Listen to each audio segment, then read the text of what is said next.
Tangis Yana, ibu RTA tak terbendung saat mengetahui kabar anaknya yang menjadi korban mutilasi di Sleman, Yogyakarta. Yana bahkan tampak lemas dan belum bisa diajak untuk berkomunikasi. Hal itu diungkapkan oleh Majid, paman RTA yang menjadi perwakilan keluarga RTA pada Minggu 16 Juli 2023. Majid mengatakan sebelum dikabarkan hilang, Yana pun sempat berkomunikasi dengan RTA.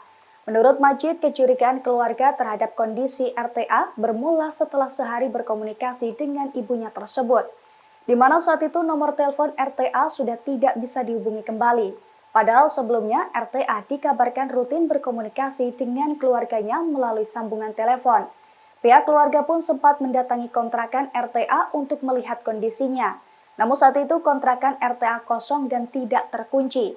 Sementara saat dicek melalui rekaman CCTV, Majid mengatakan tidak ada hal yang mencurigakan yang ditunjukkan oleh RTA.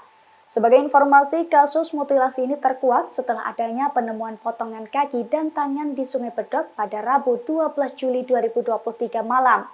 Kemudian pencarian potongan tubuh pun terus berlanjut hingga polisi menyatakan sudah meringkus dua pelaku pembunuhan disertai mutilasi tepatnya pada Sabtu 15 Juli 2023 malam. Hingga akhirnya pada Minggu 16 Juli 2023, Dirkrimum Polda DIY Kombes Pol FX Endriadi mengungkapkan identitas korban tersebut.